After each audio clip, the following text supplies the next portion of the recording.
I saved for 6 years to buy my dream home and invited my family for a housewarming. They never came. The afternoon sun streams through my windows, creating golden patterns across the dining table I spent 4 hours arranging. 26 place settings with vintage china I collected over 8 months. 26 crystal glasses catching the light. 26 empty chairs. My phone buzzes again. The sound cuts through the silence like a knife. I've been ignoring it for the past hour, but the notifications won't stop. With shaking fingers, I pick it up, its weight suddenly crushing. The screen lights up with a flood of social media alerts. And there they are. All of them. Mom and Dad beaming beside Danny, in what must be his new downtown loft. Aunt Patricia raising a champagne flute. Uncle William with his arm around my cousin Amanda. Grandma Betty looking frail but happy in the corner of the frame. My mother's caption reads, "So proud of our boy's first apartment purchase." The Henderson family celebrates Danny's big milestone. I swipe to the next photo. More family. More smiles. More champagne. Then a video starts playing. Danny, his perfectly white teeth flashing as he laughs with 2 of our cousins. Ashley's always showing off with her fancy renovation posts. Today is my day. The phone slips from my hand, clattering onto the table. I press my palm against my mouth, but it doesn't stop the sob that escapes. Tears blur my vision as I stare at the untouched appetizers. The wine I splurged on because Dad loves a good Merlot. The homemade dinner rolls cooling in their basket. Just hours ago, I was humming as I moved around this kitchen. I woke before dawn, too excited to sleep. The morning light had barely touched the hardwood floors as I reviewed my handwritten checklist. The invitation sent 6 weeks ago promised a 2 p.m. celebration of my first home. This 1,100 square foot craftsman that I'd poured my savings and 11 months of sweat equity into restoring. "You're going overboard again, Ashley," my best friend Katie had said, watching me arrange sunflowers in the vintage mason jars I'd collected specifically for this day. But her smile was kind as she helped me polish the silverware that once belonged to my grandmother. "I want everything to be perfect," I'd explained, adjusting a napkin for the 5th time. "Mom said the house was too small when I bought it. Dad thought the neighborhood was sketchy. I need them to see what I've created here." Katie had squeezed my shoulder. "They should be proud of you regardless." The first sign of trouble came at 1:45 p.m. A text from Mom. "Running a bit late. Start without us." By 3:30, my co-workers Jennifer and Marcus had arrived. My elderly neighbor, Mrs. Thompson, brought homemade apple pie. For friends from college showed up with wine and heartfelt hugs. But no family. By 4:15, I'd called my parents 8 times. Straight to voicemail. Danny wasn't answering either. My texts to aunts and uncles went unread. At 5:08, Aunt Patricia finally answered. "Honey, aren't you coming to Danny's housewarming?" she asked, the background noise nearly drowning her voice. "He bought a loft downtown. Everyone's here celebrating. Your parents said you knew." My throat tightened. Danny rents his loft. He didn't buy anything. A pause. Well, that's not what he told everyone. Anyway, he scheduled this last week. Said it was important to him. "I sent invitations to my housewarming 6 weeks ago," I whispered. "Today. At 2 o'clock. Another pause. Longer this time. "Oh dear. Well, we're all here now. But maybe you could stop by later? After your little gathering." I hung up. Now I sit surrounded by empty chairs meant for people who chose not to come. The loyal 8 who did show up exchange worried glances across the table, laden with cooling food. Mrs. Thompson, 81 and sharper than most people half her age, rises from her chair. She lifts her glass, her gaze steady and fierce. "Don't let empty chairs steal your joy, dear.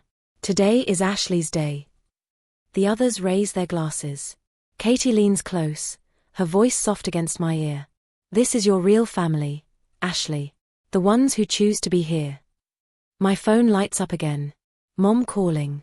8 pairs of eyes watch me, concern etched across their faces.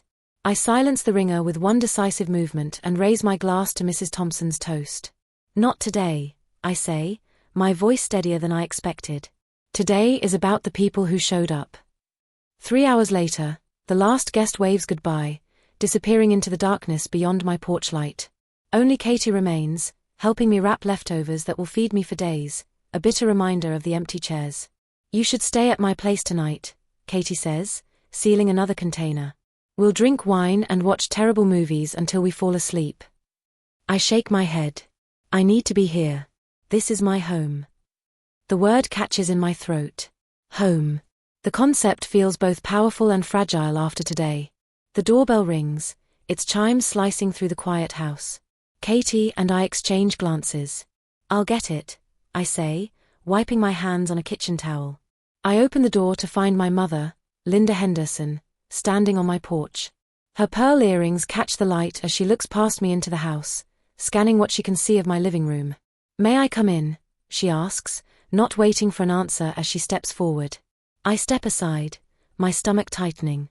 She walks through my entryway, her eyes traveling over the refinished hardwood floors, the original crown molding I spent weeks restoring, the vintage light fixture I hunted down at 4 different antique stores. It's nice, she says with a slight purse of her lips. Smaller than it looked in pictures. The familiar sting of her dismissal burns through my chest. Katie appears in the doorway between the kitchen and living room, her presence a silent support. Mom, why are you here? I ask. Linda drops her purse on my sofa and turns to face me. Honestly, Ashley, I don't understand why you're making such a big deal about today. You're always competing with Danny, making him feel small. He's finally doing something positive with his life, and you couldn't even show up to support him. The audacity of her statement leaves me momentarily speechless. Katie's sharp intake of breath is the only sound in the room. I couldn't show up, I finally manage, because I was here, hosting my own housewarming that I invited all of you to 6 weeks ago. Well, these things happen, she says with a wave of her hand. You know how busy we all are. Danny only decided on his housewarming a week ago. He was so excited about it. I feel something shift inside me. A week ago? But my invitations went out 6 weeks ago. Linda busies herself adjusting a pillow on my sofa. Danny has been going through a rough patch. When he told us he was hosting a little gathering, we thought it would be good for him. Give him some confidence. He told you it was a rental loft, not a purchase, right? I ask, my voice steadier than I feel. Linda's fingers freeze on the pillow. Well, you know how your brother is with details. What matters is that he's finally taking some initiative. Mom, I say slowly, realization dawning. Did you know Danny scheduled his party on the same day as mine? Her silence answers my question more clearly than words could. You knew, I whisper. You all knew. And you helped him pretend he bought a place when he's just renting.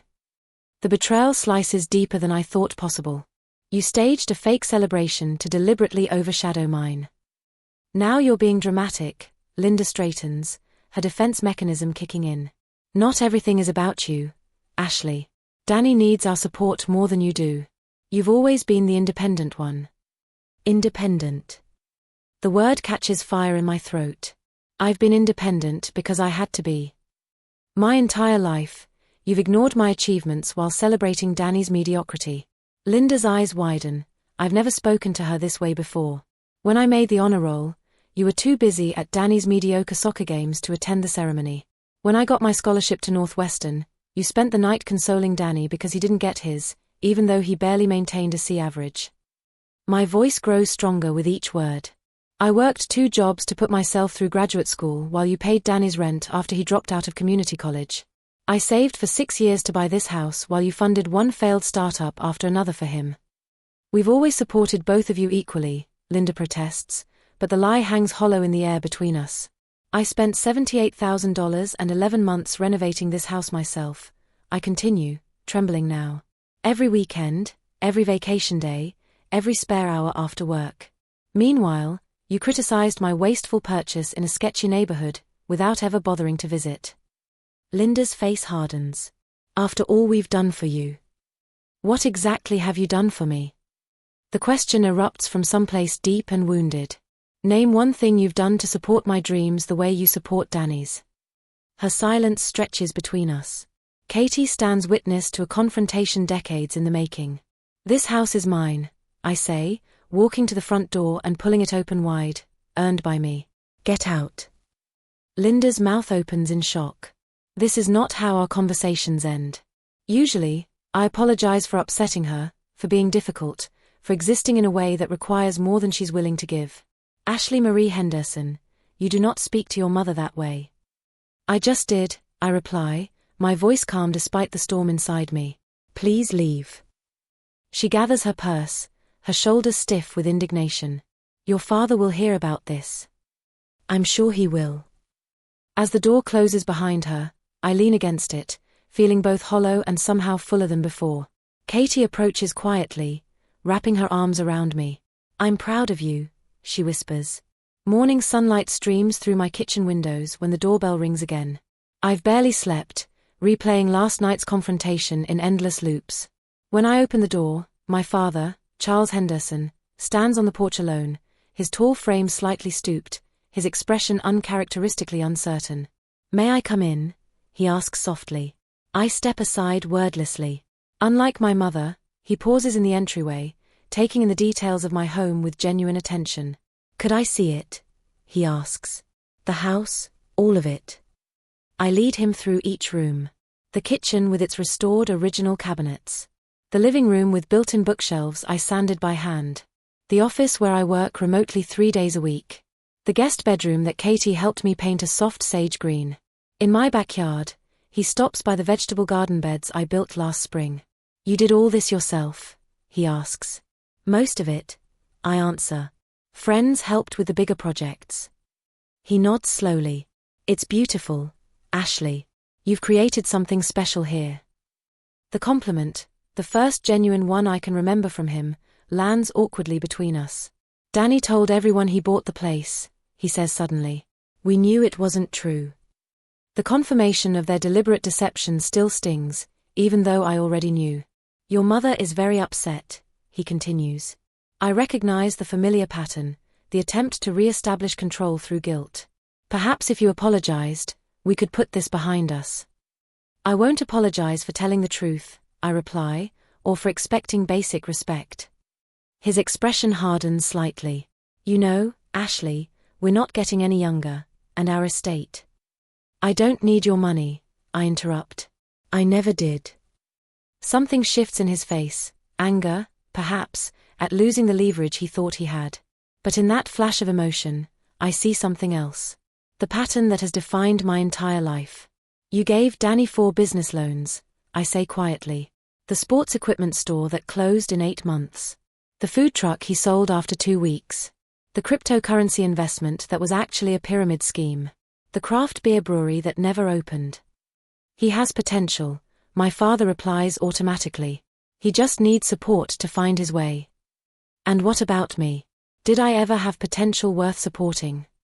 His silence speaks volumes. A car pulls into my driveway. Katie emerges with an older woman I recognize as her friend, Dr. Margaret Foster. Behind them, Mrs. Thompson parks her ancient Bic, stepping out with a covered dish in her hands. My phone chimes with messages from co-workers who attended yesterday, sending photos and supportive texts. I should go, my father says, watching the arrivals with a frown. Your mother expects you to call and apologize. The family has been through enough drama. You can't threaten me with family estrangement when that's already my reality, I reply, walking him to the door. He pauses on the threshold. This isn't how family treats each other, Ashley. I know, I say quietly. That's the problem. As the door closes behind him, I lean against it, exhaling slowly. Dr. Foster approaches, her kind eyes assessing me with professional interest. That's the first step, she says gently, recognizing the pattern. The little red notification dot on my Instagram app has been haunting me for 10 days. Every time I unlock my phone, it stares back, daring me to peek at the damage my family continues to inflict. I'm sitting in my home office, surrounded by the pale green walls I painted myself, when my phone buzzes with another text. Aunt Patricia again. Your mother is very upset. When are you going to apologize? I set the phone down on my desk without responding. The wooden surface still smells faintly of lemon oil from yesterday's polishing. Through the window, I can see the maple tree in my backyard, its leaves turning crimson in the October sunlight. Danny's Instagram remains unchanged since the day of my housewarming. His profile still prominently features the loft purchase announcement, complete with champagne toasts and congratulatory comments from relatives who never bothered to verify a word of it. Enough, I whisper to the empty room. I pick up my phone and open my camera roll. There, waiting, is the photo Katie took 4 months ago.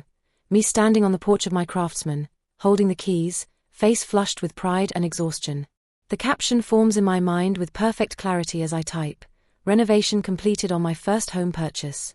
From rewiring to refinishing these 100-year-old floors myself. Thanks to everyone who supported this journey. #first-time homeowner #renovation #craftsman home. I hit post without mentioning the betrayal, without tagging a single family member. The memory of buying this house washes over me. Working 65-hour weeks between my software engineering job and weekend freelance projects. Living in a studio apartment with furniture from college to save every possible dollar. Losing 4 homes in bidding wars before finally getting the call about this Craftsman that needed too much work for most buyers. That moment, standing alone in the empty living room after signing the papers, pressing my palm against the worn wooden archway. No parents to celebrate with, no brother to help move furniture. Just me, a set of keys, and a house that needed as much care as I did. How different from Danny's situation, the downtown loft our parents helped secure with first and last month's rent. The furniture they purchased, the moving service they paid for. My phone pings with a message from Chloe, my father's sister's daughter and the only relative who seems to see the situation clearly. Thought you should see this, her text reads, followed by screenshots of the extended family group chat. My stomach tightens as I scroll through the messages. Aunt Patricia, the situation with Ashley is getting out of hand. Linda is beside herself. Uncle William, Danny says she's just jealous of his success. Always has been. Cousin Brian, we all know Ashley's always been difficult. Remember the fit she threw at Thanksgiving when she was 17? The fit they're referring to was my reaction when everyone forgot I'd been accepted to Northwestern with a partial scholarship. They'd spent the entire dinner discussing Danny's D+ average in high school chemistry. More screenshots follow, revealing the family mythology I've been battling my entire life. Ashley the troublemaker. Ashley the overly sensitive. Ashley who needs to try harder to get along. The weight of their collective dismissal feels like concrete hardening around my chest. Later that day, Dr. Foster's office smells like lavender and old books. The leather chair creaks slightly as I shift my weight, recounting the family chat messages. The golden child versus scapegoat dynamic is textbook in your family structure, she says, her voice gentle but matter-of-fact. Danny has been positioned as the one who can do no wrong, while you're assigned the role of the one who can never do enough. I've suspected this for years, I admit, but seeing it spelled out in that group chat, it's like they're living in an alternate reality. Dr. Foster leans forward slightly. What would your life look like if you stopped seeking their approval? The question hangs in the air between us. For a moment, I can't breathe. I'd be alone, I whisper finally. Cut off completely. Are you sure? She gestures toward the window. From what you've told me, you have Katie, your colleagues, your neighbor Mrs. Thompson, people who choose to see you clearly. I consider this. But they're not family. Aren't they? Dr. Foster asks, her eyes kind. What makes someone family, Ashley? The question follows me home, echoing as I pull into my driveway.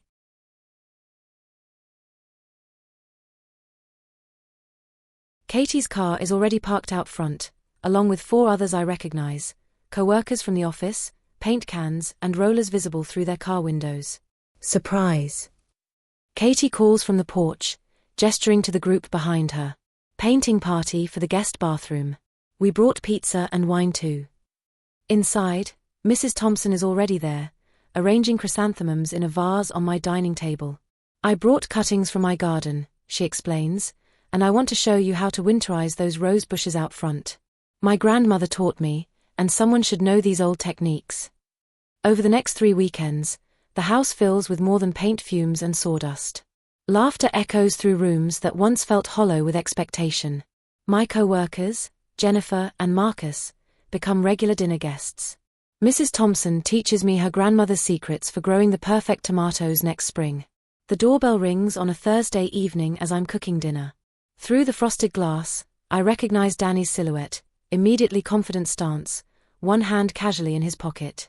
When I open the door, his smile is as practiced as ever. Hey sis, he says, leaning against the doorframe like we're in a sitcom. Place looks good. I don't invite him in immediately. What brings you here, Danny? He has the decency to look slightly uncomfortable. Things got a bit out of hand with the loft situation. Mom and Dad might have overreacted. It's not an apology, not really. I step aside and let him enter, watching as he assesses the house with new eyes. Listen, he says, circling back to his actual purpose within minutes. I've got this investment opportunity, cryptocurrency mining operation downtown. Small buy-in, huge potential. I thought of you since you're into property now. The familiar pattern unfolds like a worn map. Danny needs money. Danny comes to Ashley. Danny expects Ashley to provide. How much? I ask, more curious than anything. Just $20,000 to start. I'd pay you back once it takes off. Like the business loans from our parents that were never repaid. Like the temporary stay in his first apartment that they ended up financing for 3 years. I look at my brother, really look at him, perhaps for the first time. The charming smile that doesn't reach his eyes. The expectation of compliance so deeply ingrained, he doesn't even consider I might refuse. You've never seen me clearly, I say quietly, and I finally see you. His face hardens slightly. What's that supposed to mean? It means no, Danny. I won't be investing in your project. After he leaves, I make a decision that surprises even me. I call my mother and agree to Sunday dinner at their house. But first, I meet with Dr. Foster to prepare. Remember, she says during our session, they'll try to pull you back into old patterns. You don't have to respond the way you always have. Katie will be waiting nearby, I tell her, just in case. Good. What boundaries are you establishing before you go? I count them off on my fingers. I'll leave if they belittle my house or my choices. I won't discuss lending money to Danny. I won't stay longer than 90 minutes. Dr. Foster nods. And what's your purpose in going? To see if honesty is possible, I reply. To see if there's anything worth salvaging. Sunday arrives cold and clear. I park in front of my parents' suburban home, its perfect lawn and matching porch furniture a stark contrast to my eclectic craftsman. Taking a deep breath, I walk to the door. The silence when I enter the dining room is deafening. Danny attempts a joke that falls flat. My father clears his throat repeatedly. My mother busies herself with serving dishes, avoiding eye contact. Thank you for coming, Ashley, my father finally says. I take my seat at the table. I'm here to see if honesty is possible. The words land like stones in still water. No one seems to know how to respond to direct communication. We make it through most of dinner with strained small talk about weather and neighbors. My mother asks about my job but interrupts before I can fully answer. My father inquires about the house but winces when I mention the new furnace I installed myself. The tension breaks when my mother sets down her fork with a sharp click against fine china. I don't understand why you had to buy such an expensive house, she says. All that money when you could have had something more reasonable, like Danny did. The lie hangs in the air between us. I stand up slowly, napkin placed carefully beside my half-eaten meal. I didn't come here for more lies, I say, my voice steadier than I expected. Ashley, please, my father pleads, also rising. Family should forgive each other. I look at him directly, then at my mother, then at Danny who won't meet my eyes. Family should be worth forgiving first. The door closes behind me with quiet finality as I step into the cool evening air, breathing deeply for what feels like the first time in years. Epilogue. The morning sunshine spills across my kitchen counter as I arrange fresh-cut dahlias in the blue ceramic vase Mrs. Thompson gifted me. Through the window, I can see my garden coming alive, 6 months of determined work, transforming what was once barren dirt into something beautiful. The roses climb their trellis with quiet determination, mirroring my own journey. These Sunday dinners are becoming quite the tradition, Mrs. Thompson calls from my porch, where she's setting out her famous apple cobbler. At 84, she moves with surprising agility, refusing any help. Best day of my week, I answer, meaning it. The house feels different now, fully mine in a way it wasn't before. The dining room table that once displayed my family's absence now regularly hosts laughter. Katie brings board games. Marcus from work brings his guitar. My colleague Jennifer brings her daughter who chases fireflies in the garden at dusk. I've grown comfortable with the rhythm of limited family contact. Dad calls occasionally, awkward but trying. Mom sends formal texts about neighborhood events I never attend. Danny sends nothing, which is its own kind of peace. The doorbell rings, and 8 place settings await, 8 chairs that will be filled by people who choose to be here. I run my fingers across the oak table, remembering how it felt that day when my phone revealed the truth about my family. The memory stings less now, dulled by time and healing. Inside, more friends arrive for dinner. My home glows with warmth visible from the street, so different from that empty house of a year ago. I welcome new guests at the door, catching glimpses of the family I've created. The realization settles in my chest like a deep breath. True family sees you clearly and chooses to stay. As evening falls, I look back at my home filled with conversation and connection. Sometimes you set a table for 26, but only 8 show up. And those 8 become everything.